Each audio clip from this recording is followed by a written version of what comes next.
Welcome back in. It is the Extra Point and Gamecock Central takeover out at Firehouse Subs here on Forest Drive. Tyler, Wes, Jack, and Chris hanging out with you until noon. Again, store opens up in about 30 minutes. Come by and see us.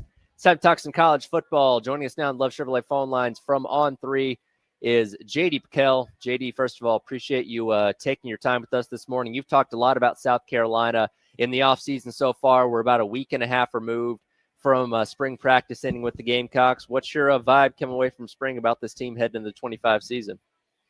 Yeah, well, first of all, I appreciate you having me on, man. We got a lot of talk on the internet today about 100 men versus one gorilla. So talking some South Carolina football is a welcome reprieve. I did want to bring that up if we had time at the end. So just be ready for that. I'm all about that. I am all the way here for that. But to answer your question about South Carolina, man, I just think the way they finished the season last year, what you saw from Lenora Sellers, I know it's going to be a national talking point for the next however many months until we get to media days of, is Lenora Sellers a dark horse Heisman guy? Is he this? Is he that? I think he's a difference maker in the sense that if South Carolina, from a talent perspective, is within range of some of these, big boys, quote unquote, in the SEC, of your typical, your Georgias, your Bamas, your Texas, whatever.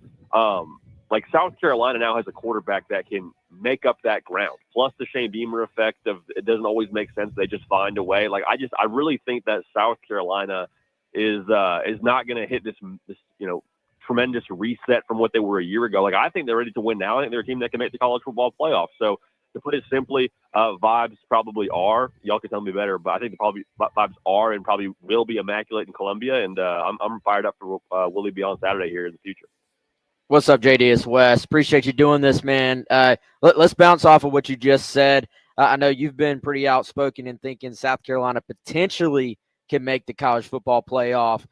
What do you think maybe has to happen for them to actually go out there and do it, and what would be obviously a massive step forward for this program if they could? Yeah, Wes, I mean, you and I have talked about it a fair amount over the course of spring football, but I really am curious about where is that line of scrimmage at, especially on the defensive side. And not so much that I have like major concerns of what Dylan Stewart's going to be. I'm just curious how much they miss having a guy like Kennard on the other end, because that was a huge deal to be able to have to account for both of them. And if you double team Stewart, Kennard got loose. And if you double team Kennard, Stewart got loose. And I know there's a lot of optimism and excitement about BT, but how much do you surrender with no more Kennard in the lineup with what he was coming off the edge? And how much is Dylan Stewart able to keep operating at the level he operated at a year ago? Like we've seen multiple times too. I mean, the teams that win in this conference and play, that first weekend in December usually have a dude at quarterback and usually are top tier when it comes to having those dudes on the defensive line of scrimmage. So I think South Carolina has the ingredients for both of those. I'm just curious to see how it carries over and elevates from what last year was in Columbia. JD, it's Chris. NFL draft's over, and we're already starting to see, it's 2026, way too early mock draft season. We, of course, have been seeing for quite a while.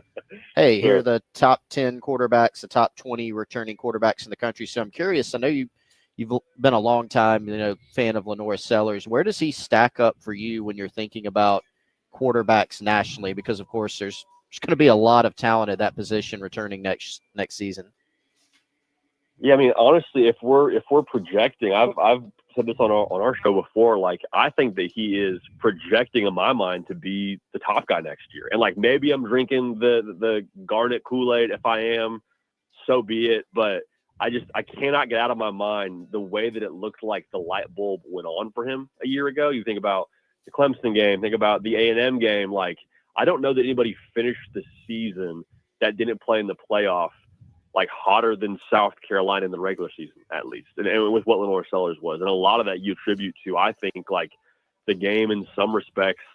I don't know if slowing down is the word to use, because I feel like that gets overused, but it felt like he sped up. Like, it felt like he was finally comfortable doing what Lenora Sellers was advertised he would do when he got to South Carolina, what he was advertised what he would do from a year ago when he was watching Spencer Rattler. So I think that he has all the potential in the world to be the best quarterback in college football next year. I think he'll be the best quarterback in the SEC next year.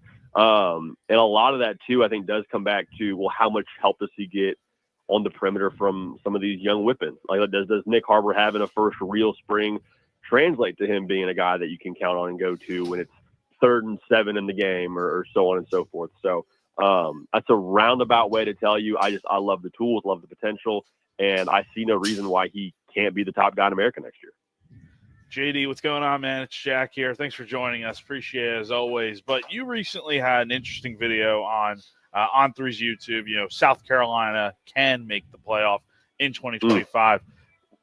For those that didn't get to watch it, just what makes you feel like they can, and if there's anything that you feel like maybe they need to improve on to get to that point to kind of validate your reasoning, what do you feel like that would be? I think the improvement points for me are I need insurance that kind of what we just said a second ago. I need to make sure those weapons are going to be good enough to where we're not sitting here in November and saying, man, Lenora Sellers is awesome, but does he have enough help around him? You know, I mean, obviously you lose a Rocket Sanders. That's not a small loss. I think when you look at the defensive side, kind of the other point I mentioned already is, like, do we have the same line of scrimmage, you know, borderline dominant pass rush that there was a year ago in Columbia? So to put it simply, it really does come back to how I think this overall like talent level at South Carolina is positioned relative to where Lenora Sellers can make the difference. Because I think we're all probably aligned in the sense that nobody is sitting here in the month of April at least and saying, hey, South Carolina's got the best roster in the SEC.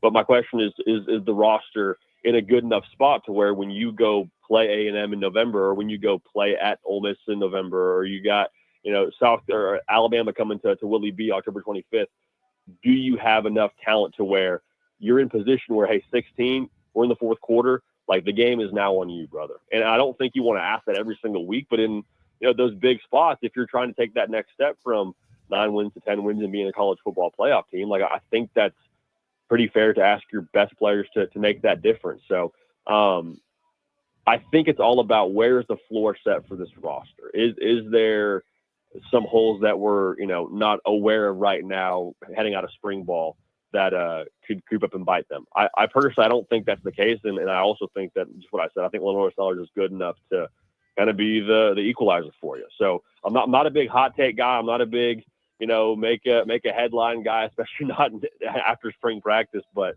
I mean, I feel real strongly about South Carolina, and y'all, if this ship goes down, your boy is very much so on that ship. Again, talking to JD Piquel, Levon 3, and you obviously cover college football from a national standpoint. So when you look at South Carolina's schedule this year, obviously the same exact teams in the SEC from a season ago, and things change so much year to year now with the transfer portal. Who do you peg as South Carolina's toughest obstacle? Because a year ago, obviously, Oklahoma was one of the easier wins they had, but they go out there, they get John Mateer, get a lot of things in the transfer portal, and they now may end up being one of the toughest opponents South Carolina has. So who do you view as the biggest challenge for the Gamecocks this season? Man, I'm looking at that game October 11th where you got to go to LSU, a game that I think a lot of Gamecock fans would say, you know, got away from them last year with Illinois Sellers in that second half for the most part. It's always tough to win in Baton Rouge. And then 2, I'm thinking about this thing from a quarterback's matchup perspective. Another big reason why I'm high in South Carolina. I look up and down the schedule. I'm like, okay, am I taking, you know, Lenora Sellers or Kyron Drones that first game? Probably Lenora Sellers. Sellers or Pavia? Probably Sellers. Like, I go down the line here, and I feel that way literally about probably every single matchup except for LSU and then maybe Oklahoma, just because you got a guy in Garrett Nussmeier who's, a 4,000-yard passer from a year ago who, I mean, LSU wasn't stagnant in the portal. They went out and got themselves a top 10 portal class with a lot of weapons. So I really think that that's the game that probably makes me the most uncomfortable. But, like, Bama's got to come to Willie B. I mean, I don't know who's playing quarterback for Alabama. I know that whoever it is will be the first time playing on the road starting in Columbia. I mean, I like Ole Miss and Lane Kiffin. I mean, Austin Simmons, there's no guarantee what he is. So on and so forth. I think that's probably the biggest challenge because of what I just mentioned, the experience of Nussmeier, plus the fact that you got to go to Baton Rouge. And who's to say that game won't be at night, because it feels like every LSU home game feels like they get a night slot. And, you know, shout out to Lane Kiffin for calling that one out as well. Hey, JD, about 2 minutes here till we got a hard break. Let's get outside of the South Carolina bubble. What is maybe your most interesting storyline that you're following or just has intrigued you the most, either SEC or even just college football in general as we look ahead to this 2025 season? That's a really good question. I think Notre Dame, with what they lost in Riley Leonard and the way that they finished last year, I think it's very easy for a lot of us to say, okay, good year, good run, but what are they going to be? I mean, I think they're just hitting the reset button exactly where they were last year. Like, I think Marcus Freeman has pushed Notre Dame from a roster talent level, especially on defense, to consistently be a playoff team. And then now with, I'm assuming CJ Carr being quarterback for them next year, I think they got a lot more juice offensively than we got to see. So to put it simply, I really think Notre Dame is once again like a national title contender, which isn't a super intriguing storyline, but the fact that I think is going to be a consistent theme for them as long as Freeman's there with how they recruit. I think it's going to continue to trend up. So Notre Dame just once again being in that sweet spot to compete for a national title, that to me is super interesting and kind of shakes up the whole college football landscape, in my opinion. Last minute here, you teed it up at the beginning of the interview. One gorilla versus 100 men. What's your lean? Man, so if it's 100 men that we're just put into a lottery system, we got to go, just pick them off the street in Broadway in Nashville. I don't like the 100 men. If we get to be kind of calculated with this, we put a man on a moon. We can't put a gorilla to sleep with 100 men. Like we can't just rush the castle a little bit. Now there will be casualties. I'm not denying that. It's not going to be 100 men make it out, but I'm betting on the human race on this one, man. I love gorillas. Got all the respect in the world for the primate community, but to me, they draw the short end of the stick here, man. I think you get in there. I think you probably do go for the eyes a little bit, make them uncomfortable from the jump, and then the swarm effect I think is big. Got to swarm to the football. Got to swarm to the gorilla. I think that makes a difference, man. There you have it. JD Piquel answering the real questions here on the Extra Point and Gamecock Central Takeover. Appreciate your time, man. We'll be checking with you down the line, I'm sure. Appreciate y'all. Thanks for having me on. Have a great day. We'll come back and wrap up the hour here at Firehouse Subs on Forest Drive, going until noon on the game.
And welcome back in. It is the Extra Point and Gamecock Central takeover. We are live out at Firehouse Subs on Forest Drive. Tyler West, Chris and Jack going up until noon. Store opens up in about 10 minutes. Come on and see it. Smells amazing in here. Can't wait to dive into some of these subs coming up here in a little bit. I think it's fitting. We ended the conversation with JD talking about this debate of 100 men versus one gorilla. Speaking of fights, did you see what happened last night between the Bucks and the Pacers in the NBA playoffs? Pacers win in overtime. Therese Halliburton gets the last shot there. And you would think, as a sports parent, if your son hit like a game-winning shot, especially to advance that team in the playoffs, you'd want to go celebrate with them, right?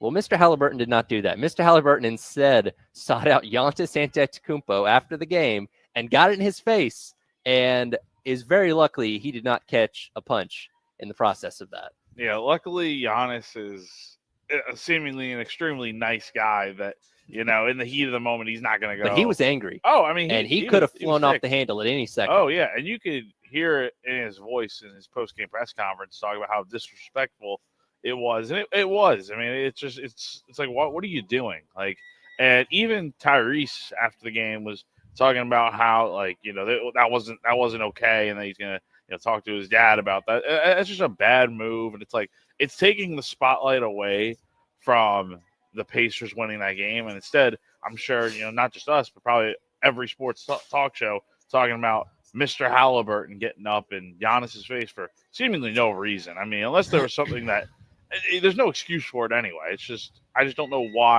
what the thought process was there, because quite frankly, there was no thought process. Jack, you and I had shared our bad sports parents experiences the other week. Wes, Chris, do you guys have any bad sports parents to stand out to you that you guys have seen over the years? Yeah, I'm trying to think. So this is not shocking at all. The parents are the problem most of the time. It's not the kids. Yes. Anybody that's coached, anybody that's had any involvement with this stuff. This is when I was in high school. I was at a Dixie Youth game. I think it was a scrimmage, because otherwise I don't know how they would have let me do this. But there was an issue with an umpire not showing up. And it was a Dixie Youth game. It was in my hometown. And I played high school baseball at the time. I happened to be at the field, and they were like, the umpire didn't show up. Will you just go out there and umpire the game? Which you get a really quick extra respect when you actually have to go call balls and strikes. Sure. And they couldn't have had a game without high school me going out there and at least calling some balls and strikes. Right. And this mom is out there just lighting me up for my strike zone. I didn't expect the mom. Oh yeah. The moms are the worst sometimes. Mom is Tyler out of context. But the mom was just, lighting me up, because I guess I had an inconsistent strike zone. Never called balls and strikes in my life. And so I was like, okay, all right, I see what these guys deal with on a game-to-game basis. I just cracked up, did you wear, the stuff? No. You just out I out just there? literally was out Shorts there. and a t-shirt. Pretty much. With a umpire's mask on. I don't think I had a mask on. Did you ring anybody up? Yeah, I'm what's sure. your strikeout move? Yeah. Guys, we're going pretty deep into this. I don't. Well, I started laughing, I don't- visualizing it. I think I probably got a little flustered by the 45-year-old yelling at the high school kid. You probably for your strike 3 call, you probably tapped him on the shoulder hey, that's 3 strikes. You Get outta here, dude. You gotta sit down. Go Or sit say, one- wait, which advertise one's it. your kid? Okay, Yes. everything's a strike to him. Yes. Yeah, exactly. No, that's kind of the extent, just being out and seeing the parents. You get parents come down after the game, Sure.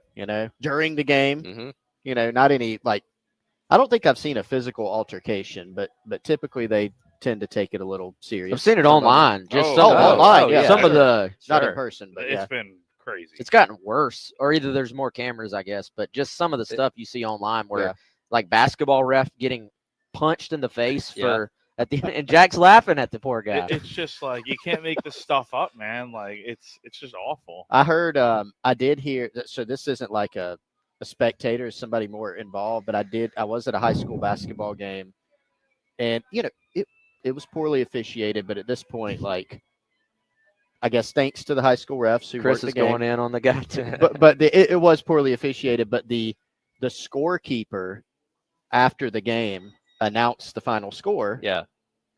and on the mic is like, that was the worst officiated game. I was like, said it on the mic. And everybody's like, well, it kind of was. So that was a funny one. That's pretty good, man. Yeah, a lot of bad sports parents out there. You don't see it as much, I guess, when you get to the higher levels. But I imagine Mr. Halliburton will have his access you on in the NBA playoffs, because you can't have that happen. That's too much. No, it's a bad look, and Tyrese is a nice guy. It stinks for him to have to deal with that, but yeah.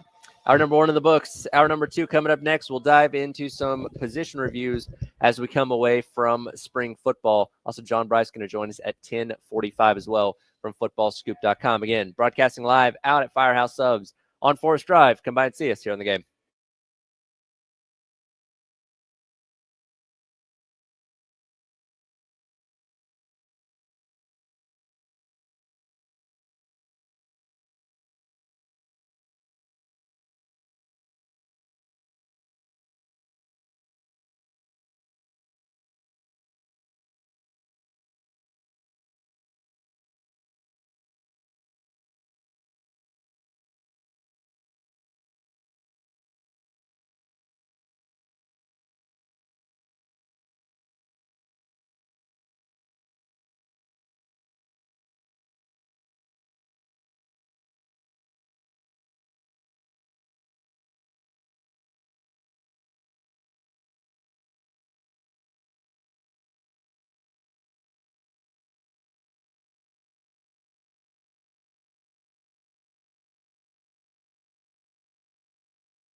All right, welcome back in. It is the Extra Point Gamecock Central Takeover. We are live here at Firehouse Subs out here on Forest Drive. Store is open now. We are crafting our sandwich list to see what we're going to try today. Of course, as we've been talking about, and it was the story last time, the Hot One sub, which they still have. For those that don't remember, it's the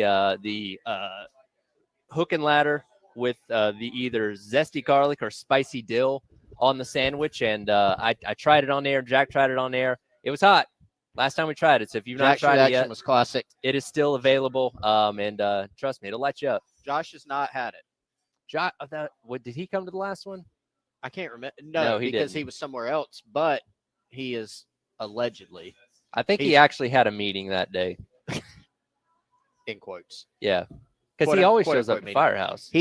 He's here today, and he claims he's going to have. I don't know if he's going to try the spicy dill hook and ladder, which is the heat level 10 with the marinated pickle. Can we make him do the spicy dill? I'd like to see that. We can. I don't think we could legally make him, but we can guilt No, him into you trying guys, to pressure him. you guys hold him down, and I'll force his face into it until he eats it. It's simple. God. That might actually burn.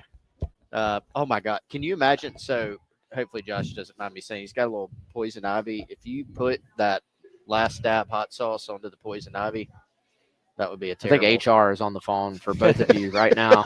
Probably so. We're just kidding. Disclaimer: We're just we're kidding. not actually going to do Yes, that. But kidding. again, stores open. Come by and see us. Again, hanging out here until noon. Of course, as we've been doing, slowly and steadily coming away from spring practice, is breaking down each position group room. Want to start off today by talking about the running back room, one that didn't get a lot of fanfare when it came to the spring game. Again, you had mixed up offensive lines. A lot of the focus was on the quarterbacks there, but we kind of know going into the fall, you have Rizul Faison, you have Oscar Attaway. It's kind of the two lead guys in that room. We'll see how those carries are divvied up. Then the question becomes of, okay, between Jawarn Howell and Matthew Fuller, who else can potentially get some touches this year?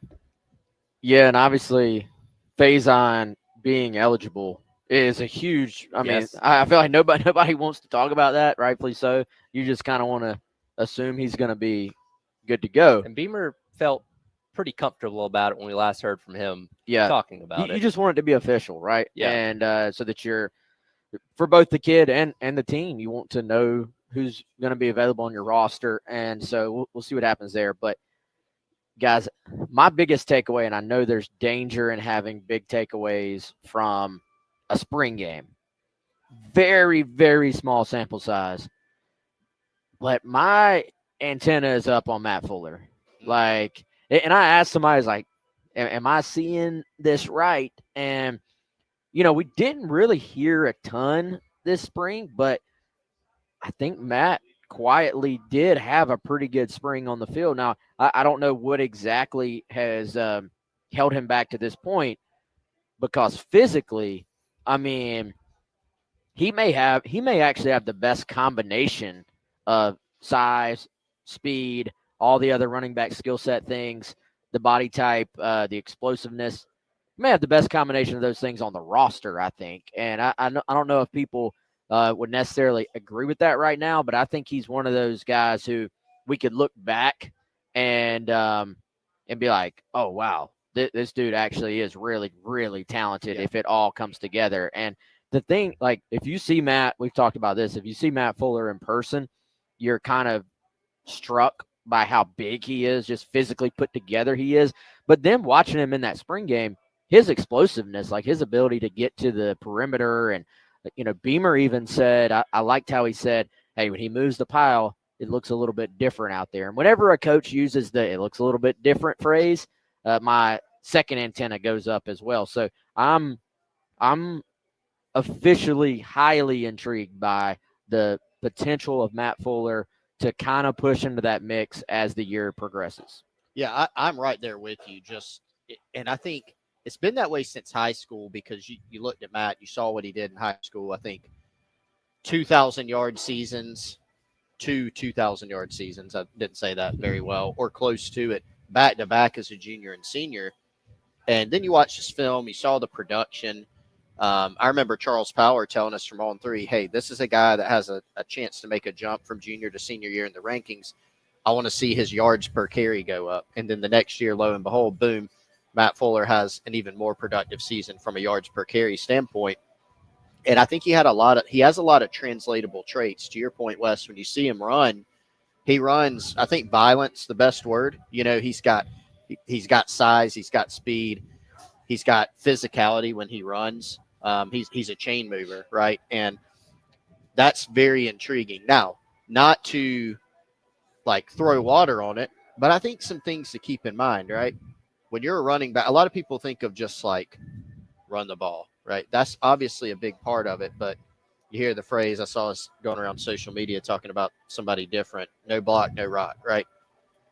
Now, that's not to say he's not doing well in that category, but you got to be able to block. You got to be trustworthy. You got to have ball security, right? All those things are going to play in.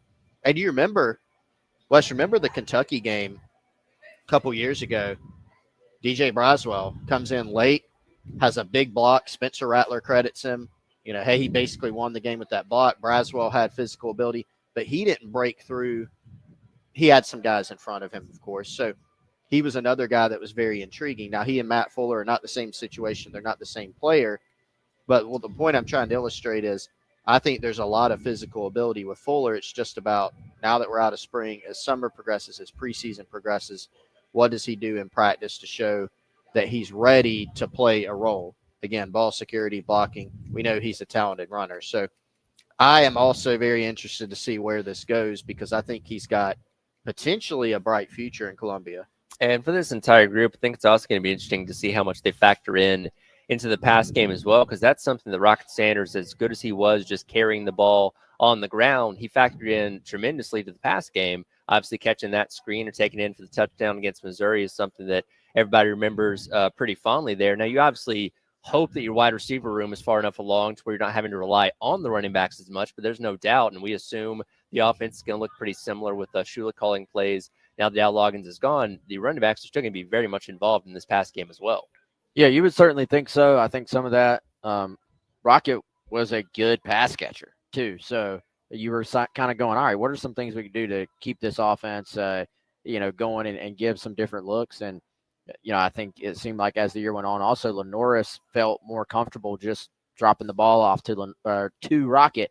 So whoever's in the game, if it's Oscar, if it's Sul Faison, if it is Matt Fuller, if it's Deron Howell, do they feel comfortable, catching the football? Do they look comfortable catching the football? Certainly you saw as the season went on, the screen game finally hit a little bit. That was something where early on it felt like maybe the timing was off a little bit. That's something that requires quite a bit of timing, lots of reps, and the offensive line just frankly has to be able to get downfield and pick out the right guys in space. And so that was something where it's not just that running back getting downfield. It's everybody kind of planning it out. So, yeah, I think in a perfect world, we're going to see this offense be pretty balanced in terms of getting the ball to three receivers, getting the ball to a tight end or two, and then getting the ball to the running backs in the passing game as well. But I don't know if any of the running backs will be quite as just proficient in the passing game as Rocket, because Rocket was a wide receiver in high school, and so there was a certain skill there that probably puts him over the top from most. Yeah, he was a very, unique back because he was a bigger guy. When he got to South Carolina, the two kind of things he had to do were get healthy and get back into an optimal playing shape. And this is something that's been discussed for a while. The big year he had at Arkansas in 2022 when South Carolina went to Fayetteville and Rocket Sanders had a great game. And then 2023, they put a bunch of weight on him. Didn't make as much sense, right? He gets back here with Jamil Walker, who was his strength and conditioning coach that year in 2022 at Arkansas, and got healthy and got back to his optimal playing weight. This is a guy that could catch the football. He could run routes. He obviously had great, ability to run through broke a lot of tackles here at South Carolina, and can make explosive plays for you down the field, whether it was through the passing game or explosive runs. And had a lot of experience, a lot of SEC experience. So those aren't things you can really get back. They have to kind of be developed out through what you have on the roster. You've got some guys that maybe have bits and pieces of Rocket's game. But again, he's a unique player. I look at who can break the most tackles on the roster. Probably Rasul Faison, because when you look back at his numbers at Utah State, that was his strength. He actually broke more tackles last year at Utah State than Rocket did. Now, he's got to translate it to the SEC, right? But that is kind of his game. So different skill sets in this room that the staff will try to piece together. And I expect that there will continue to be a healthy, good competition in that room throughout the year. And I think it's also important to point out, this going into year number 5 for Coach Beamer, last year was the first time they really had a successful run game across the board. Now, yes, Lenore Stillers factors into that a lot because he is a very much mobile quarterback, but, the running backs are vitally important to that as well. And again, as we kind of said, you assume the offense is going to look very similar in type of things they run when it comes to Mike Shula calling plays. But last year, they were 4th in the SEC in rush yards per game. The prior 3 years, they didn't even crack the top 10 in the SEC. So a significant step forward that you hope continues this year. Well, that was a huge reason. I mean, it was something that Shane Beamer identified. We've got to stop the run better. We've got to be able to run the football better. And, it goes back to personnel, right? That's the best way to improve in a key category is to get better at those positions. You add Lenora Sellers, who is, as we know, a great runner. And then you put Rocket Sanders, last seen in 2022, rushing for 1,400 yards at Arkansas. Not a pun intended rocket science. Like you get those two in the backfield, that's going to help you, right? So you got Sellers back. You've got to find that back or backs who can help you. But you feel good with Lenora Sellers with number 16 in the backfield operating. That causes a defense a lot of issues in terms of how to defend the run. When you're getting rushing yardage, even when you don't call runs That's at right. times too, which is, I think, probably, I would say one of Lenore's best traits is just when everything breaks down, he sees grass and he goes and takes advantage. So how much, we're going to be talking about that all season. Let's be honest. That decision making of when do they want him to stay in the pocket? When do they want him to read out a defense and get to that extra part of the progression versus just, hey, this is what I do. This is how I've been dynamic for my entire career. Let me just go let my legs make something happen. So certainly the run game helps both in terms of just Lenoris racking up yards, but also defenses having to account for that zone read, QB power. Like you can do that stuff, but if there's not that threat of the quarterback to actually hurt you, it doesn't have as much of an effect. Yeah, obviously running back, a very important position to keep an eye on the offseason. As Wes mentioned, still got to wait and hear the official confirmation that Rasul Faison is going to be eligible again. Coach Beamer did feel pretty confident about that when we heard from him a couple weeks ago talking about it. We'll continue on here at Firehouse Subs on Forest Drive. It is Wednesday. Talk some racing with Jen Jensen coming up next. Also going to get to John Bryce at footballscoop.com a little bit later on in the hour as well. Stores open. Come by and see us. Get a delicious Firehouse Subs. Hang out and talk some sports as well. Going until noon here on the game.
into the trial the final time, jostling 3 wide behind the first 2 rows. Cindric, Priest at the line.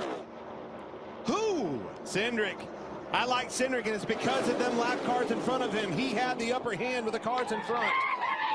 That was perfect timing for him. Just a little bit of draft helped that bottom lane move forward. Welcome back in. It is the Extra Point / Gamecock Central takeover Firehouse Subs here on Forest Drive.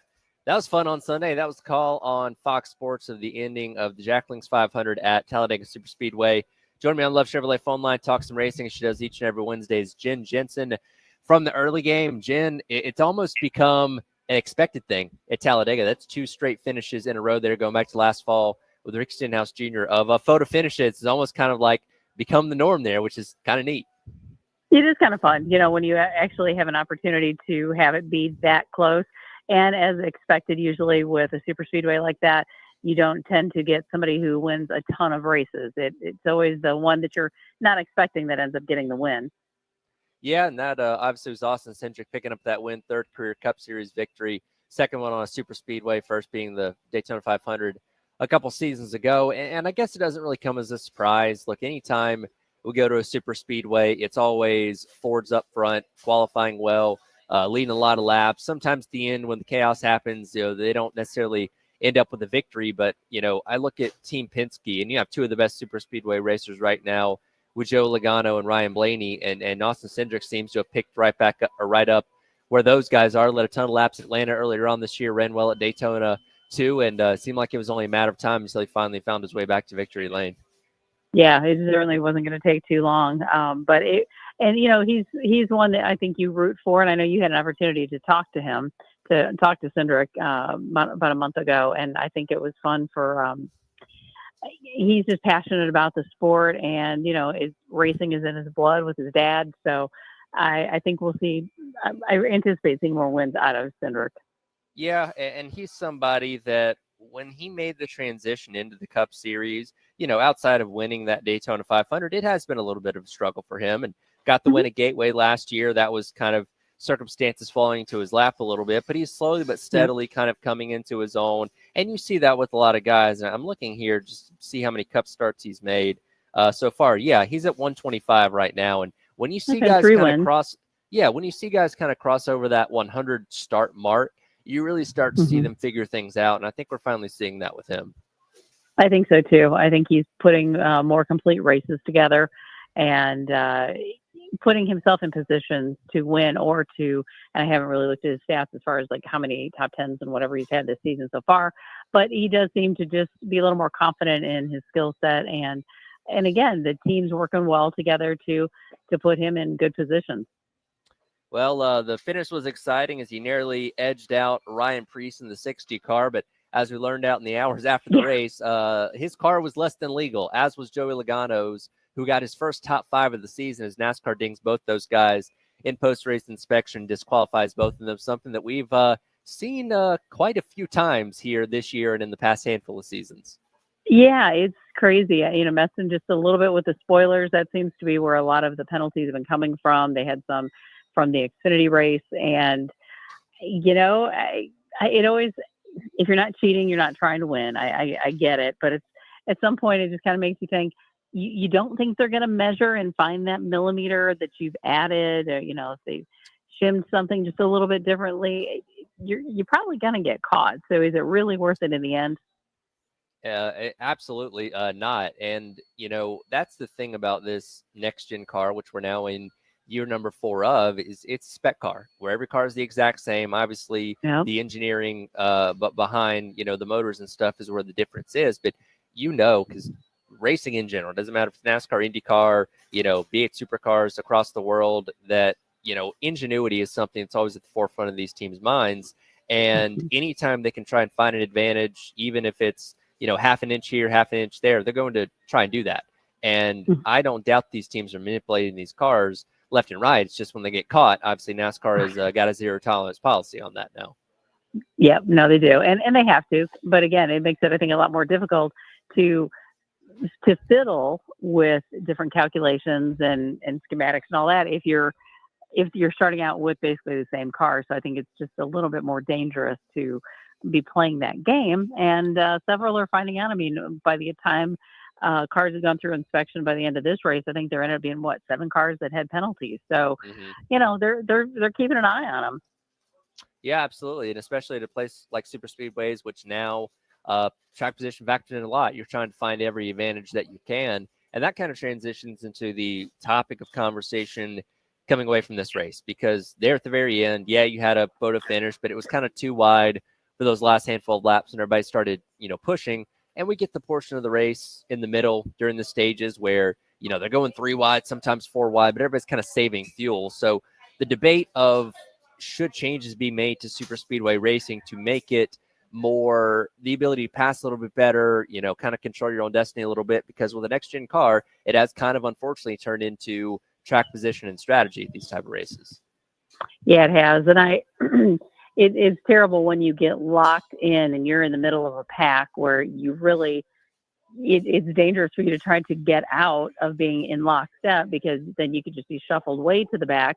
Everybody's got to have, dance partners per se in these events. And it is, I think it's a tough position. I would love to be able to see more passing opportunities in this, because it just becomes a big game of follow the leader until you have the really big crash, and then it gets racked up again, and then you go back to follow the leader. And you saw when towards the end of the race, when was Chastain who kind of got in the way and threw out the momentum for the Toyota cars, where then they couldn't make their way back to the front, and that's really what helped propel some of the Fords to actually get back up to the front. So I don't know. I would love to see them make some changes, and I know that there's a lot of different things that they could be doing. It's just a matter of, will NASCAR mess with things, with the tires, with the spoiler, or whatever. Again, talking race with Jen Jensen from the early game, and that's kind of the interesting thing now. And we're seeing this debate come up with, trying to make tweaks to the short track package and stuff like that. The teams are like, hey, you implemented this spec car to save us money, and now you're telling us we got to pay for these changes to the different spoilers, the unbody, all that kind of stuff. The team's kind of putting their foot down. So NASCAR's in a tough spot here, because even if you want to change things, how much can you do without upsetting these teams that, again, you're trying to save money for at the end of the day?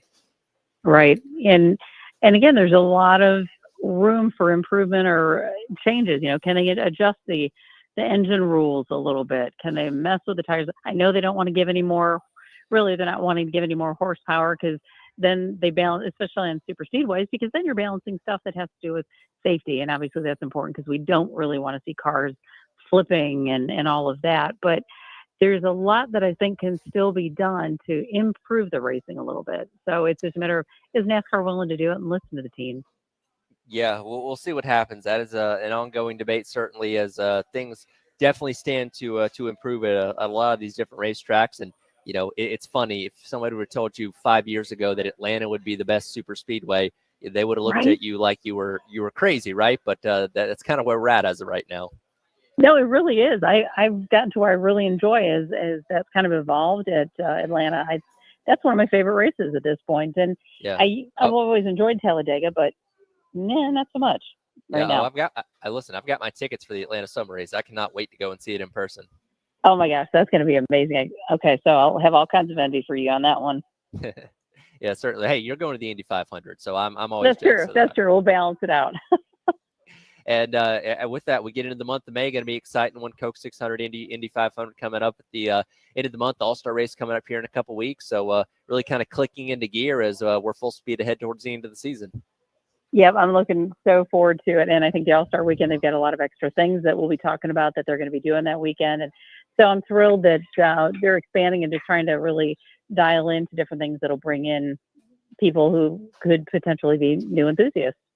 Absolutely. We'll discuss more of this coming up next week. Review what happens this upcoming weekend at Texas, and look ahead to Kansas. Yep, sounds like a plan. Thanks, Tyler. All right, she is Jen Jensen from the early game, talking racing with me each and every Wednesday. We'll dive back into Gamecock baseball coming up next. What Coach Maneri said and the reaction to it earlier on this week. That's next here on the Extra Point and Gamecock Central Takeover out at Firehouse Subs on Forest Drive, going until noon here on the game.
All right, welcome back in. It is the Extra Point. Tyler Head, Wes Mitchell, Chris Clark, we're hanging out here. House Subs on Forest Drive, going up until noon. Sandwiches are out, enjoying those. Just had the spicy Cajun chicken, which is always a really good sub. Our guy Josh finally tried the spicy hook and ladder with the hot one stuff on it. So we're going to patiently wait and see how that affects him over the next couple minutes. He did acknowledge it's not the spiciest thing he'd ever had, but it had a good kick to it.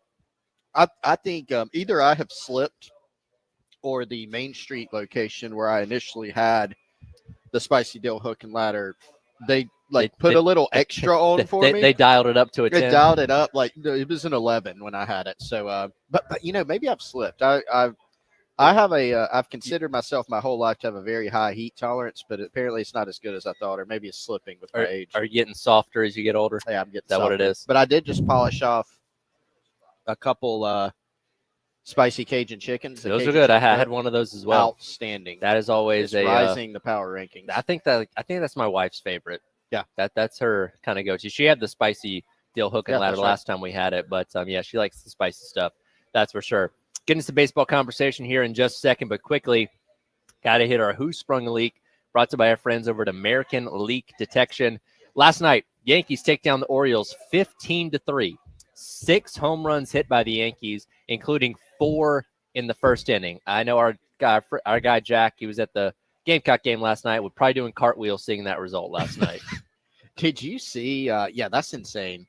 And the Orioles are a decent team. This isn't like you're doing this to the A's. You know what I mean? In the playoffs past couple seasons, they definitely sprung a leak, and I guess you credit it to the torpedo bat to the Yankees to crank 6 home runs last night. The old torpedo bat. Did you see, by the way, Tyler, the catch that Dalton Varsho had for the Blue Jays last night? Oh my God, that was a phenomenal. And I mean, if you haven't seen it, just look it up. You could probably Google Blue Jays catch Dalton Varsho. I mean, the dude is tracking a fly ball that he has to backtrack for, heading towards the wall, falls down, then kind of is getting back up and caught it backwards with his glove. Yeah, I mean, it was insane. It's something you would expect to see at a Savannah Bananas game, right? That's exactly what my wife said, because we had just watched the game the other night. They were we at Clemson. We were watching it when they were up at Clemson. Watched it it was on ESPN too, so we checked it out. Entertaining. And that's the first thing she said. She was like, "That guy should go play for the Bananas." Exactly, doing things like that on purpose. He got up, and it wasn't like a "Oh my God, I can't believe I did that" kind of face. He was like, "Yeah." Yeah, he's like having a little laugh about it. He's checking his card, where do I need to align on the next? And meanwhile, everybody else on the team is just flabbergasted. Yeah, he made it. That's funny. I think he's a Gold Glover though. So he looks like it. If nothing else, he should win the award for that play alone. Last night, that was definitely impressive to see. A couple minutes here before we get to John Bryce of FootballScoop.com, but I wanted to touch on this. We already talked about earlier on in the week Coach Maneri's comments of what he said with Jay and Elijah on the post-game show, but I'll quickly paraphrase. He said, "I had underestimated the strength of the conference and how much better the conference had gotten in the last couple of years," which is something that he said in a roundabout way a lot of times, coming away from a lot of these losses in conference play. But hearing him say that directly, a lot of people didn't take that too well. Yeah. And a lot of people saying, "Hey, what the heck? Why didn't our coach know what he was getting into in the SEC?" So for the first time, I'm really starting to see the tide turn in a negative way. And again, Twitter and y'all's message boards aren't everything, but I'm seeing a lot of people talking negatively about Maneri in whole for the first time in a while. Yeah, it's interesting to look at it. I mean, Paul Maneri obviously spent 15 seasons in the SEC at LSU, and his last year was 2021. It's not like it was eons ago. So he has familiarity with the league, and the league was really good when he was there. Yep. I mean, he went through the stretch where South Carolina went to Omaha 3 times in a row. He went to Omaha at LSU and won the thing when he was at LSU. So has it gotten even better? Yes, probably so. I mean, we were talking about it yesterday, Tyler. Every time we're on the program talking about the SEC, you can say, the league's never been stronger, and it's like every sport. Yep. I mean, softball, baseball, basketball, football. every year it gets tougher and tougher. You introduce new teams into the league, it gets tougher and tougher. And Carolina obviously played one of them in Oklahoma in a series this year. So, Paul Maneri, we know, speaks his mind. He doesn't really hold back and do coach speak. He says what's on his mind about his players, about his team, about, maybe his own coaching performance. He'll talk about it. So Sure. I understand why people are making a lot of it, because especially when things aren't going well, people tend to start really diving into what is said by a coach in a press conference.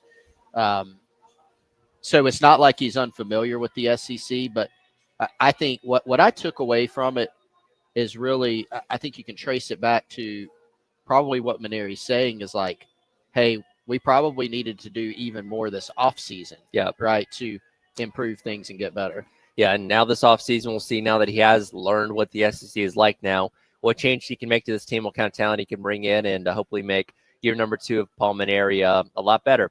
We'll get into the football conversation with John Bryce, footballscoop.com. He has been covering what's been going on up at Chapel Hill and the ever-progressing story of Bill Belichick and his very hands-on girlfriend, Jordan Hudson. We'll dive into all that and so much more coming up next to wrap up hour number 2. It is the Extra Point and Gamecock Central Takeover live at Firehouse Subs on Forest Drive. It's always Chris going until noon here in the game.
All right, welcome back in. It is the Extra Point Gamecock Central Takeover.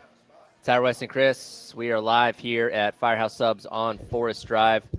Joined now on Love Chevrolet phone lines to wrap up hour number 2 by our guy John Bryce of footballscoop.com. John, first of all, appreciate your time as always this morning. And, you know, as we enter into the offseason post-spring, we're all looking for headlines, talk about, write about, whatever it may be.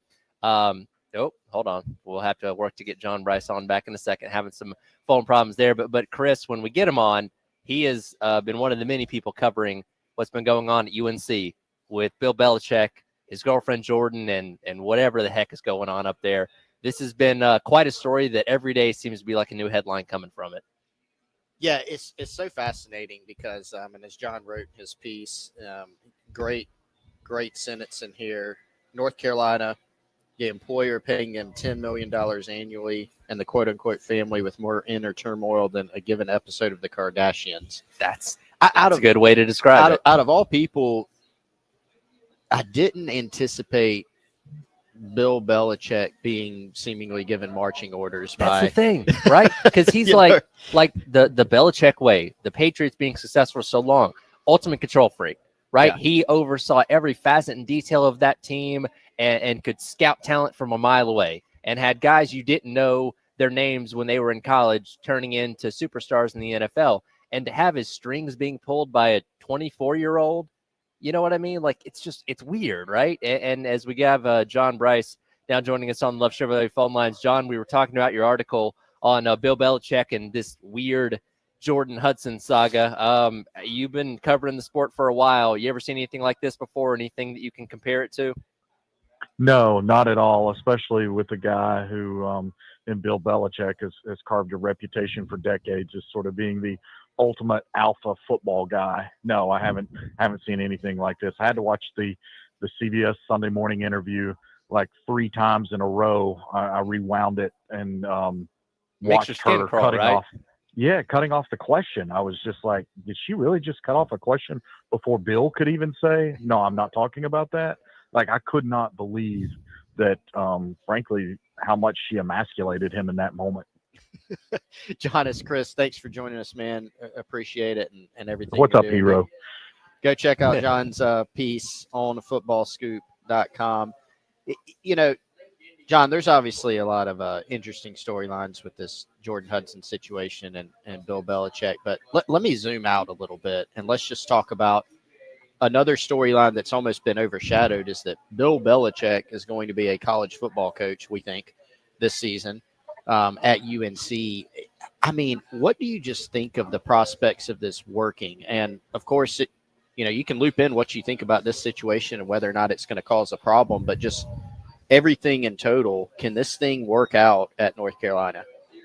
Yeah, I'm fascinated by it, and I'm not sure if I'm fascinated because I think it's going to be a train wreck or fascinated because I think we're about to behold something phenomenal. He obviously is longtime close friends with Nick Saban, but when Nick Saban went to the NFL and returned to college, he'd already been an excellent college football coach. Bill Belichick quite literally has never coached in college until taking this job, and then the UNC hiring process was as dysfunctional in landing on Belichick as seemingly this dysfunction in this CBS interview over the weekend. So I'm very curious. Now, I will say, in talking to a number of people with direct connections to the North Carolina program or in that program or on that staff, he has deployed the NFL model. He's hired some guys that he believes are really good coaches, and then he's hired some other guys that are going to be basically the recruiters, and they might be the assistant D-line coach, and that's just an example, or the assistant wide receivers coach or whatever. But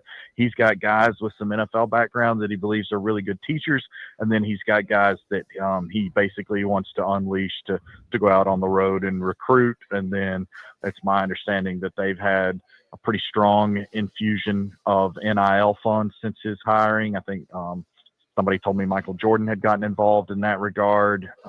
And from speaking with the previous North Carolina staff, multiple members, they were very far behind in NIL. They felt very underfunded in both football and even men's basketball. So they do seem to have some of those things going that will give Bill the best potential chance for success, but it's still just a an odd fit when you think about the NCAA regulations of the 20 hours a week. And North Carolina has certainly been the subject of deserving punchlines for its academics in some recent years, but it still holds itself up to a high academic standard. So it's fascinating. But like I said, I don't know if it's fascinating in the train wreck sense or something beautiful. Again, talking to John Bryce of footballscoop.com, and you bring up the NFL model, and that's been kind of the talking point with Bill coming in and the way he's assembled his staff, Michael Lombardi coming in being the general manager. It's not like that's a new thing in college football. Georgia, Alabama, Texas, they all run an NFL type of model. So Bill's not really coming in and doing anything revolutionary, and that almost kind of seems like he might be setting himself up for a rude awakening once he gets into the season, right? I think so. I mean, look, that North Carolina roster was nice, but it was not elite by any stretch. The ACC is certainly trying to get its teams to improve and continue investing in their football programs. And again, you're coming into a place that has never truly won big in football, and you are coaching in college football for the first time ever, and you're 73 years old. So there are a number of things there that make me skeptical that he's going to do any more than what Mac Brown has done in recent years. John, it's interesting to think about this thing with Belichick and with Jordan Hudson. I mean, what do you think? Does this just die down? I mean, I know it's kind of probably hard to predict, but obviously this thing has been a huge storyline because it's Bill Belichick, right? If it were even just, hey, it's the North Carolina coach, first of all, he probably wouldn't have been on CBS Sunday morning, but it's Bill Belichick, and he's releasing a book, and he's got this high profile, relationship he's in now. Does this actually mean anything in the grand scheme of things, or is it just something that people are having fun talking about, poking fun at? It will be perceived as meaning something if they get out of the gates super slowly in the fall, Yep. if they're very marginal or mediocre. And there's been parallels drawn in some regards to Deion Sanders going to Colorado and Bill Belichick now at UNC, just from their tremendous NFL success. But we've never seen Deion Sanders kowtow to anyone else. It's always emphatically his program. It's certainly not the program of someone, a significant other who's 50 years younger than him. And so I do think in that regard, it's just fascinating. And again, Deion, for all his detractors, first of all, he's been very good to me. I enjoy the conversations when I have them sporadically with Deion, and enjoy the way that I think he tries to instill some accountability into his program. But this is, and he sort of worked his way up. He was fast tracked, but he worked his way up to get a power conference job, and had at least been in college some and high school some before that. Bill Belichick, again, has never done that. And, Colorado was so basement low when Deion took over. It was hard to go anywhere but up. And North Carolina, I think, will be hard pressed to do any more than what it's been doing or what it was doing under Mac Brown. Any chance at all, and I know we're 4 months away from the season, that Bill doesn't even make it to the fall if this continues to unfold the way that it's going right now?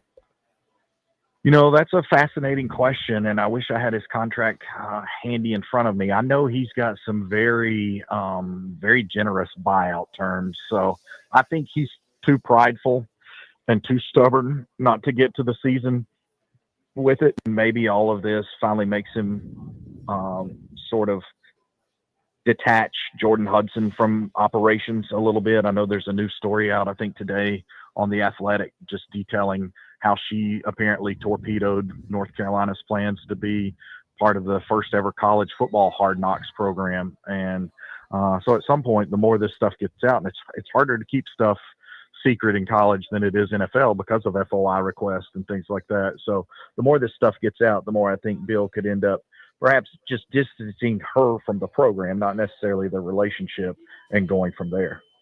The most surprising revelation of all this to me, John, is that Bill Belichick uses email, apparently. There have been screenshots of emails from Bill Belichick. Long ones. Written. That's a lot of typing. That is a lot of typing. Well, maybe she's typing for him. So that's the thought, is like, I don't know if Bill's typing those emails. She's typing them and then like copying herself. She's CCing herself. Yeah. Cheers, BB. Yeah. Yeah. But along those lines, this is really funny. If you'll remember during some of the Manning casts on Monday Night Football this past fall, he had emails printed out that were like questions and things he wanted to talk about on the broadcast. So he's big on email. I'd be more surprised at this point how much texting he does. So yeah, it's a fascinating story on all levels, that for sure. And again, it's going to give you plenty of things to write about as we get closer and closer to the season. John, we appreciate your time as always. And again, we'll be checking with you more down the line, I'm sure. yeah, awesome. Just got to Dallas for the National Director of Football Ops Conference. Usually some good content coming out of that. So if I may shamelessly plug Football Scoop, we should have some good coverage out of that the rest of this week and on into next week. Thanks, guys. Absolutely. Again, John Bryce of footballscoop.com. Read all of his stuff on the website over there. That'll do it for hour number 2. Coming up, hour number 3, Gamecock Central Takeover Hour presented by Firehouse Subs at Firehouse Subs on Forest Drive. We'll get back into our position previews as well as recap the news of the day on the baseball and basketball front for Gamecocks as well here on your Wednesday on the Game.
11 o'clock. Welcome back in.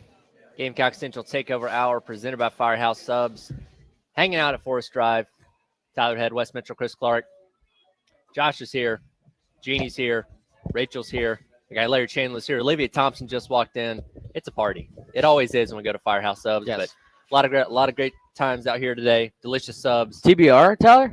About to get into it. I just had some of the Okay. brisket, your favorite. We'll get Brisket to add bacon. We're going to get to our power rankings a little bit later on in the hour to see where we're all at with these things, see if we come to a consensus best couple of sandwiches here. But that brisket add bacon, always a quality sandwich.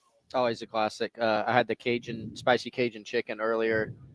I don't hit that one as much. I hadn't had it in a while. Very good. Very good. I've got my sub idea. I'm going to pitch to Larry here in a little bit. Haven't had my chance. We've been talking about Gamecock sports. We have, which is very important, but sandwich is always a good point of discussion as well. We'll get to our power rankings, maybe talk to Larry a little bit later on as well. Kind of hitting the headlines again from this morning. Gamecock baseball last night in action takes down Charleston Southern 5-3. Did get a little bit squirrely in those late innings there, but then they now move to 21-0 against mid-major competition. But, of course, the story is, okay, can you find a way to win 8 out of your last 9 conference games or go on a crazy run in Hoover to get yourself in the NCAA tournament? Not likely to happen. Crazier things can happen in baseball, but you're looking at potentially not having Ethan Petrie the rest of the year. Nathan Hall's banged up, though he can't possibly come back this weekend. It's not lining up to look well for this last month of the season right now. Well, even before the injuries, I think it was going to be a tough we talked about not having Petrie's bat in there, but honestly, they've needed somebody who could provide some power other than Petrie and kind of to protect him in the lineup all year long. And we were used to seeing just traditionally South Carolina has had bats in the middle of their orders, and this has not been the case for this team. And then Nathan Hall, who is an athletic guy who relies on that athleticism, dealing with a heel injury, that's just tough to deal with anyway. But certainly when you're kind of a speed guy, I think it hurts even worse. And then even if you were at full health, let's be honest, this would be a tough hill to climb. We've seen it all year long. It's been tough, and I don't know. And there's been a lot of talk the last couple of days, frankly, guys, about that article Jack wrote about the interview that Maneri did on 107.5. Yep. But it was about something I believe he said before, and that we've even talked about here on the show was,